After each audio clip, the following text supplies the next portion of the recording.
Hello dear students, welcome in today's class. बच्चों, आज हम फिर से आपका एक न्यू चैप्टर स्टार्ट करने जा रहे हैं। Okay, so this is your chapter number 3 and the name of the chapter is noun and it's kind, यानी कि नाउन और उसके प्रकार। ठीक है, आज हम नाउन के बारे में जानने वाले हैं। चलिए नाउन की डेफिनेशन जान लेते हैं। सबसे पहले नाउन क्या होते हैं, उसकी परिभाषा पढ़ें। Okay, noun is the name of a person, place, animal और अ थिंग। ठीक है, नाउन क्या है?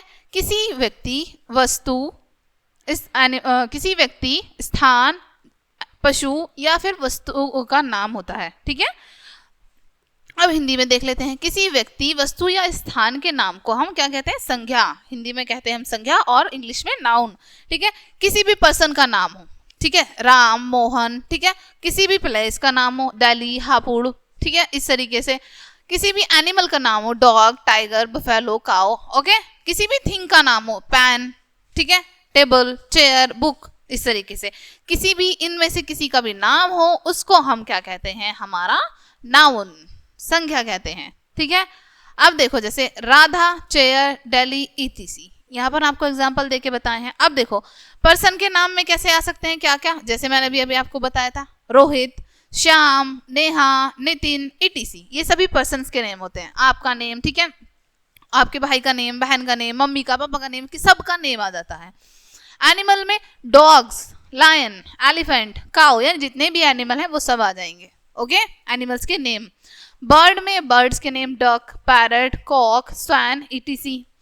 प्लेस में Delhi, Agra, Kanpur, Meerut, etc। Okay, thing में table, chair, pen, train, book, etc। ये सारी चीजें आ जाएंगी। ठीक है, यानी कि थिंग्स के नेम आएंगे। अब देखते हैं काइंड्स ऑफ नाउन, नाउन के प्रकार। ठीक है, नाउन तो समझ आ गया होगा आपको कि क्या होता है नाउन। किसी भी व्यक्ति, वस्तु, स्थान, पशु के नाम को हम नाउन या फिर संज्ञा कहते हैं। ठीक है, चलिए अब इसके काइंड के बारे में जानते हैं। नाउन 5 प्रकार के होते हैं। कितने काइंड होते हैं नाउन के? 5 काइंड होते हैं, 5 प्रकार के होते हैं। फर्स्ट है प्रॉपर नाउन, जिसको हम व्यक्तिवाचक संज्ञा कहते हैं हिंदी में। ओके, सेकंड है हमारा कॉमन नाउन, जातिवाचक संज्ञा। मटीरियल नाउन, पदार्थवाचक संज्ञा। कलेक्टिव नाउन, समूहवाचक संज्ञा। और एब्स्ट्रैक्ट नाउन, भाववाचक संज्ञा। ठीक है, अब इनमें क्या क्या होता है, ठीक है, इनको डीपली आपके यहाँ पर ओके एक्सप्लेन किया गया है नीचे, शायद एक सेकेंड चेक करते हैं।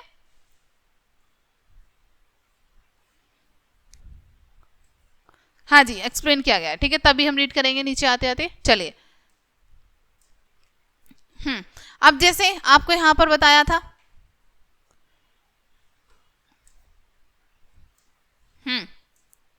सबसे पहले हम किसके बारे में पढ़ेंगे? प्रॉपर नाउन के बारे में। कितने काइंड होते हैं हमारे नाउन के? 5 काइंड होते हैं। Proper noun, common noun, material noun, collective noun, abstract noun और प्रॉपर, और यहाँ पर लास्ट में एब्स्ट्रैक्ट नाउन होता है। ये 5 होते हैं हमारे। ठीक है, प्रॉपर नाउन के बारे में पढ़ेंगे। The name of a particular person, place और a thing is known as proper noun. ठीक है, जब हम किसी पर्टिकुलर व्यक्ति के बारे में बात कर रहे हैं, ठीक है, हमें बिल्कुल कंफर्म है कि हम उस व्यक्ति के बारे में, उस जगह के बारे में बात कर रहे हैं। ठीक है, किसी particular person, particular place, particular thing के बारे में बात करते हैं, तब वो सारी चीजें हमारी प्रॉपर नाउन में आती हैं। ठीक है, उसको हम प्रॉपर नाउन कहते हैं। किसी विशेष व्यक्ति, स्थान अथवा वस्तु के नाम को व्यक्तिवाचक संज्ञा कहते हैं। ठीक है, किसी विशेष के बारे में बात कर रहे हैं हम जब। ओके, जैसे मेरठ, रानी, रामायण, etc। ओके, उदाहरण, the Quran is a holy book. Quran क्या है? हमारी एक होली बुक है। ठीक है, कुरान एक होली बुक तो है। ठीक है, next, Agra is famous for the Taj Mahal. Agra किसके लिए फेमस है? ताजमहल के लिए फेमस है। ताजमहल है क्योंकि आगरे में, ठीक है, इसलिए तो वो फेमस है ज्यादातर। उपरोक्त वाक्य में कुरान, आगरा, ताजमहल व्यक्तिवाचक संज्ञा प्रॉपर नाउन है। ठीक है, बिल्कुल हम क्योंकि किसी, यहाँ पर आपको बताया पर्टिकुलर पर्सन, पर्टिकुलर थिंग, इनके बारे में बात कर रहे हैं। तो कुरान क्या है? पर्टिकुलर थिंग है। ठीक है, आगरा पर्टिकुलर प्लेस है, और ताजमहल क्या है? हमारा पर्टिकुलर थिंग है। ओके, चलिए अब देखते हैं कॉमन नाउन के बारे में। कॉमन नाउन में क्या आता है? A common noun is a name given to every person. Common noun ऐसा नाम होता है जो हर पर्सन को दे दिया जाता है, हर व्यक्ति को, प्लेस को और थिंग को। ठीक है, ऑफ द सेम क्लास और काइंड, यानी कि उसी के जैसे क्लास को या फिर उसी के जैसे प्रकार को। ठीक है, अब हिंदी में देखते हैं। वह नाम जो एक ही जाति या समूह के प्रत्येक व्यक्ति, स्थान अथवा वस्तु के लिए प्रयुक्त हो जातिवाचक कहलाता है। ठीक है, अब जैसे क्लास, क्लास हम सारे बच्चों के लिए बोल रहे हैं ना, किसी एक को नहीं बोल रहे। ठीक है, बॉय बॉय, ठीक है, टीचर, पेन, ट्री। अब इनसे अगर हम बात करें, टीचर टीचर बोले तो आपको समझ आएगा कि हम किस बारे में बात करना चाह रहे हैं। ठीक है, टीचर से आपके दिमाग में कुछ ना कुछ तो एकदम से क्लिक होगा कि हाँ टीचर से तो वो हैं, उनके बारे में बात कर रहे हैं। ठीक है, बट जब हम किसी पर्टिकुलर पर्सन के बारे में बात करते हैं, जैसे नेहा मैम, ठीक है, तो तब हम किसी पर्टिकुलर मैम के बारे में बात कर रहे हैं। बट हम टीचर की बात करें तो उसमें से आपके दिमाग में कोई पर्टिकुलर व्यक्ति नहीं आएगा। ठीक है, ओके, चलिए उदाहरण, Delhi is a big city, Suraj is a good student. अब यहाँ पर आपको उदाहरण देके बताया, दिल्ली क्या है, एक बड़ा शहर है, ओके, और सूरज क्या है, एक अच्छा स्टूडेंट है। ठीक है, ओके, उपरोक्त वाक्यों में सिटी और स्टूडेंट जातिवाचक संज्ञा है। ठीक है, कॉमन नाउन है क्योंकि इनसे संपूर्ण जाति का बोध होता है। ठीक है, यहाँ पर सिटी है, शहर, शहर हमारा कॉमन नाउन है। यहाँ पर आपको स्टूडेंट बताया है, ये भी हमारा कॉमन नाउन है। ठीक है, इनसे हमें पूरी जाति का पता चलता है। नेक्स्ट है material noun. A material noun is a name given to a thing of which other things are made. ठीक है, मटीरियल नाउन में क्या होता है कि हम नाम देते हैं किसी चीज को, ठीक है, जिससे अन्य वस्तु बनती है।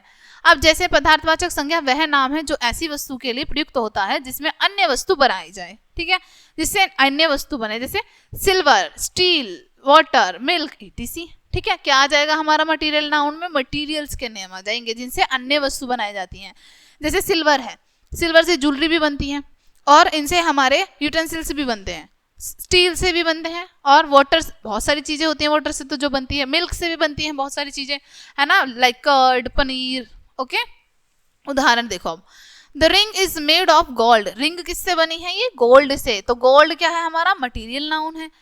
घी इज मेड ऑफ मिल्क, घी किससे बना है, मिल्क से, घी भी हमारा मटीरियल नाउन हो गया। उपरोक्त वाक्यों में गोल्ड और मिल्क पदार्थवाचक संज्ञाएं हैं। ठीक है, मटीरियल नाउन सही है। नेक्स्ट है collective noun. A collective noun is a name given to a group और कलेक्शन ऑफ अ पर्सन्स और अ थिंग। ठीक है, अब यहाँ पर आपको क्या बताया गया है, कलेक्टिव नाउन में उन चीजों के नेम आते हैं जो ग्रुप में होती हैं या फिर कलेक्शन में होती हैं। यानी एक पर्सन के बारे में बात नहीं होती, एक पर्सन के बारे में या एक थिंग के बारे में बात नहीं होती है, ग्रुप में होती हैं। ठीक है, जैसे अब हिंदी में पढ़े एक बार, समूहवाचक संज्ञा वह नाम है जो प्राणियों अथवा वस्तुओं के समूह के लिए प्रयुक्त होता है। ठीक है, उनके पूरे ग्रुप के लिए यूज होता है समूहवाचक संज्ञा में।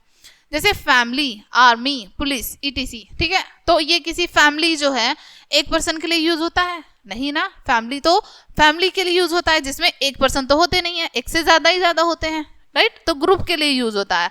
आर्मी भी सेम ऐसी, और पुलिस भी। ठीक है, एग्जाम्पल देखते हैं, I bought a dozen of bananas. ठीक है, कितने बनानास खरीदे हैं, एक दर्जन, यानी कि ग्रुप में बात हो रही है, एक बनाना की बात नहीं हो रही है। The Indian army is strong, Indian army कैसी है, स्ट्रॉन्ग है। उपरोक्त वाक्यों में डजन, आर्मी समूहवाचक संज्ञाएं यानी कलेक्टिव नाउन्स हैं। ठीक है, नेक्स्ट है abstract noun. Okay, an abstract noun is name given to a thing which cannot be seen or touched but can be felt. Abstract noun में क्या आता है, वो चीजें जिनको हम ना तो टच कर सकते हैं ना फील कर सकते हैं। ठीक है, सॉरी, ना टच कर सकते हैं और ना देख सकते हैं, सिर्फ उनको हम फील कर सकते हैं। भाववाचक संज्ञा वह नाम है जो ऐसी वस्तुओं को दिए जाएं जिन्हें हम देख अथवा छू नहीं सकते परंतु महसूस कर सकते हैं, अनुभव कर सकते हैं उनका हम। जैसे ऑनेस्टी, हेट, एंगर, क्या इनको हम किसी को देख सकते हैं? क्या किसी ने ऑनेस्टी देखी है, कैसी होती है, कैसे कलर की होती है, कैसे स्ट्रक्चर होता है, देखी है? नहीं ना, वो क्या है, एक अनुभव है।